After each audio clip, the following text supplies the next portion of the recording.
Assalamualaikum warahmatullahi wabarakatuh. Kami dari kelompok 4 akan mempresentasikan hasil diskusi kami. Sebelumnya, kelompok kita beranggota 4 orang. Yang pertama, Gea Dwiki Yustanto, NIM 144, Paras Rafini Suara, NIM 146, Andri Eka Saputra,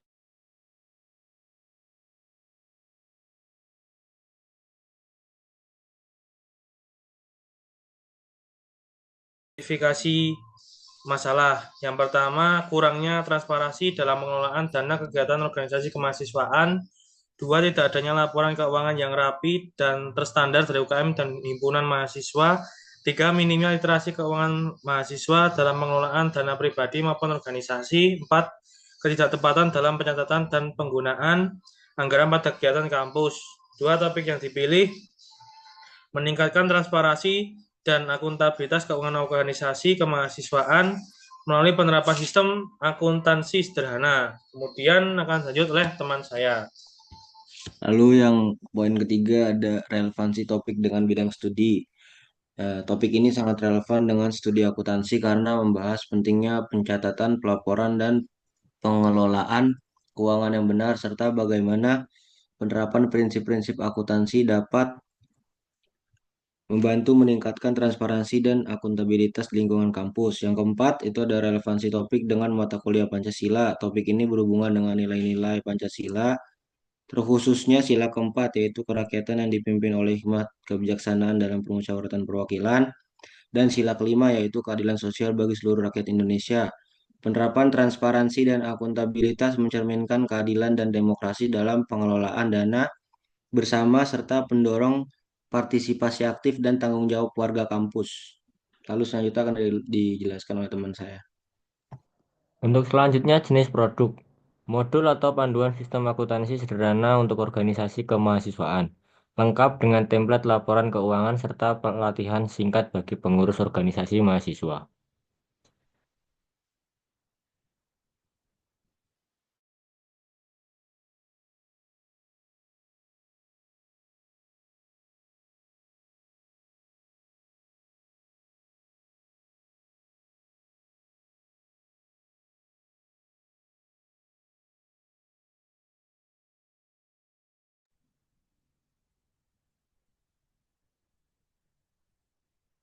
Untuk selanjutnya kami akan mempresentasikan LK2.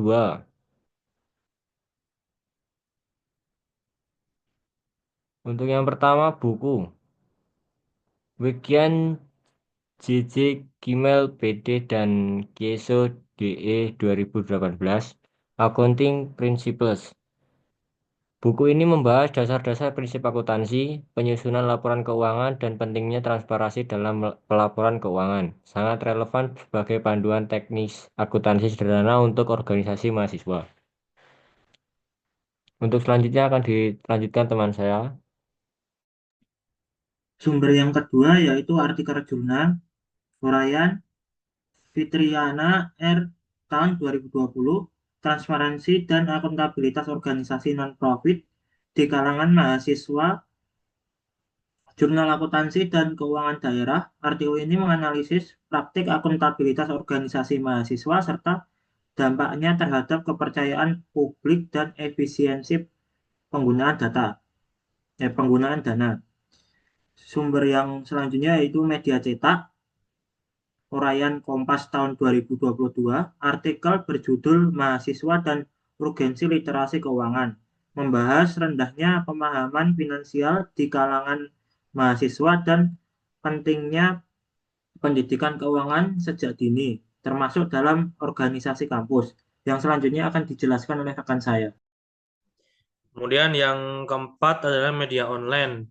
Kumparan.com 2023, artikel dana kegiatan mahasiswa harus transparan. Ini kata akademisi, menjelaskan berbagai kasus penyalahgunaan dana organisasi kemahasiswaan dan solusi berupa penerapan sistem akuntansi sederhana yang transparan dan struktur. Kemudian yang kelima, peraturan perundang-undangan UU nomor 12 tahun 2012 tentang pendidikan tinggi, pasal 13 dan 14 yang mengatur tentang kegiatan kemahasiswaan, termasuk prinsip akuntabilitas dan tata kelola organisasi kemahasiswaan di perguruan tinggi. Kemudian akan dilanjutkan oleh teman saya.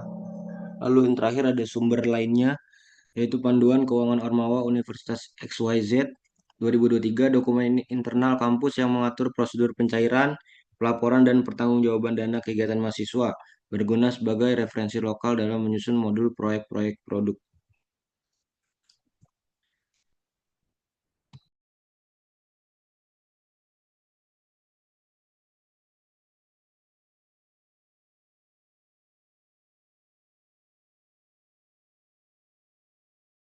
Lalu akan saya lanjutkan untuk menjelaskan lembar kerja proyek warga negara yang ketiga. Itu yang pertama ada prosesnya. Yang pertama langkahnya itu menentukan tujuan dan pesan utama. Sebelum mendesain dan memahami tujuan poster dan poin utama yang hendak disampaikan untuk tetap fokus saat desain. Lalu proses kedua itu mengenali target audiens, yaitu memahami target audiens agar poster lebih relevan dan menarik sesuai kelompok usia. Lalu teman saya akan menjelaskan. Untuk proses yang ketiga, mengumpulkan informasi. Setelah menentukan tujuan dan target audiens, mengumpulkan data untuk poster, termasuk judul, detail acara, poin utama, gambar, dan informasi kontak. Untuk proses yang keempat, membuat konsep desain atau sketsa awal. Membuat gambaran atau rancangan di kertas untuk mengatur judul, gambar, teks, dan susunan visual agar informasi mudah dipahami. Selanjutnya akan dijelaskan teman saya. Langkah kelima, yaitu memilih aplikasi atau alat desain. Setelah merumuskan ide, menentukan aplikasi atau alat desain yang akan digunakan. Pilihannya antara lain Canva, Adobe Illustrator, atau Microsoft PowerPoint untuk kebutuhan desain. Langkah keenam, mendesain visual poster. Ini adalah pokok dari proses pembuatan poster. Tata letak harus seimbang dan mudah dibaca dengan prioritas pada informasi penting. Pilih tipografi yang jelas, menggunakan 2-3 jenis font dan ukuran huruf yang cukup besar. Kombinasi warna harus menarik dan sesuai tema, dengan kontras yang baik antara teks dan latar belakang. Gunakan gambar berkualitas tinggi dan relevan, serta manfaatkan ruang kosong untuk memberikan keseimbangan dan mencegah kesan penuh pada poster. Yang selanjutnya akan dijelaskan oleh rekan saya. Kemudian yang ketujuh adalah mengkoreksi.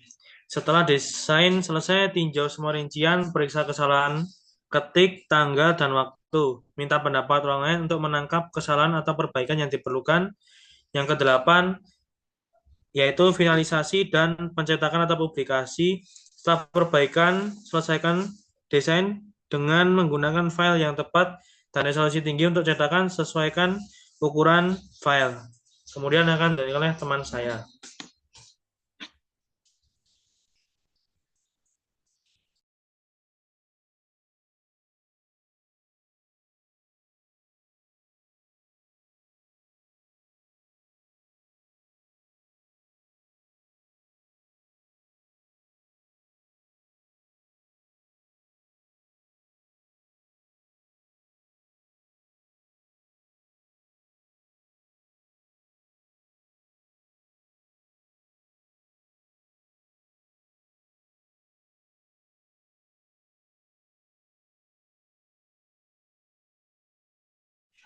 Kemudian untuk yang pertama yaitu adalah elemen visual tugas poster kita yang A, oranye atau kuning atau dominan sebagai latar belakang. Yang pertama, keceriaan dan optimisme.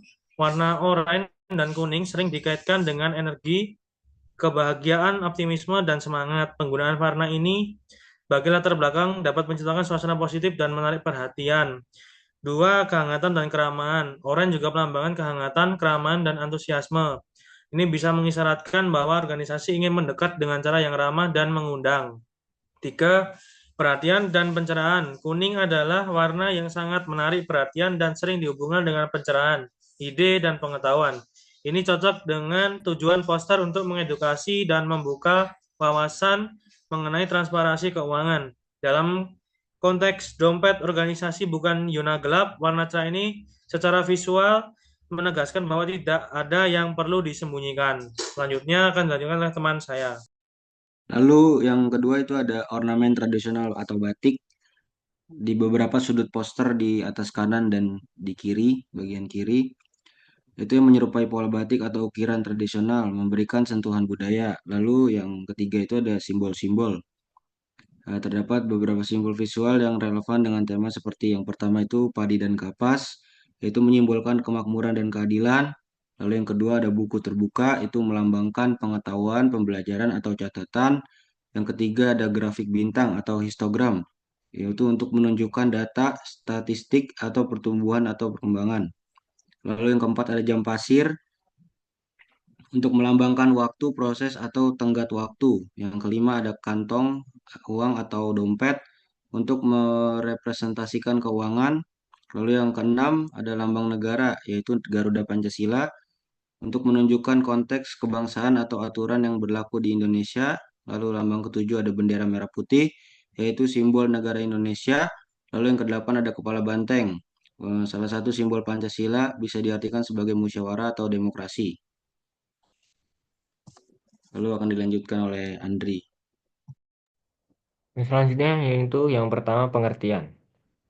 Transparansi. Keuangan organisasi itu terbuka dan terlihat jelas oleh semua anggota. Setiap pemasukan dan pengeluaran bisa diakses dan dipahami.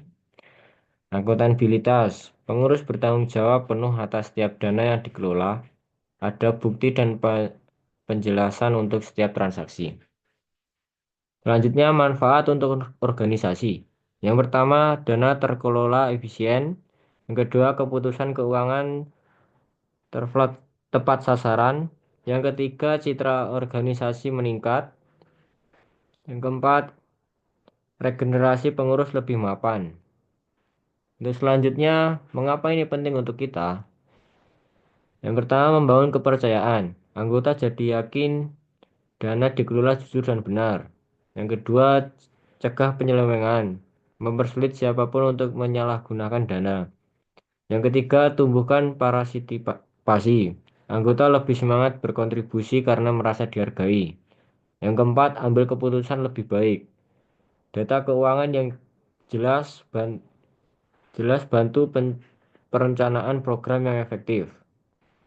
Yang kelima, warisan positif. Membangun budaya organisasi yang sehat untuk generasi berikutnya. Selanjutnya akan diteruskan teman saya.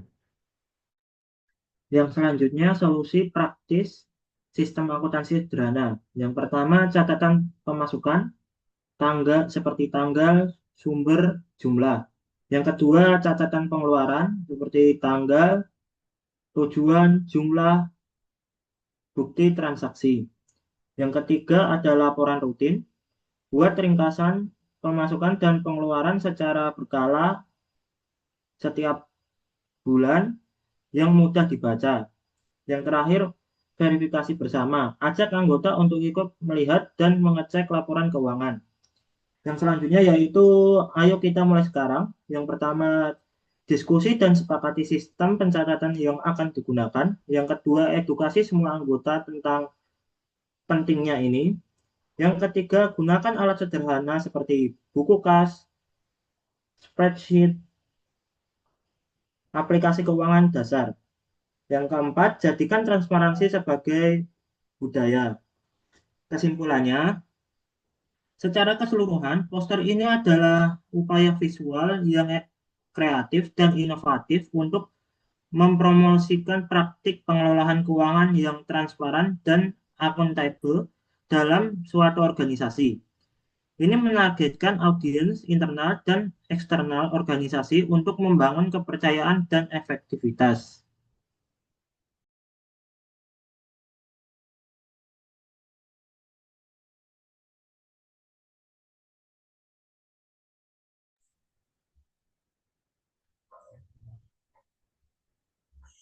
Mungkin itu saja dari kelompok kami yang dapat kami sampaikan. Apabila ada salah kata, mohon dimaafkan.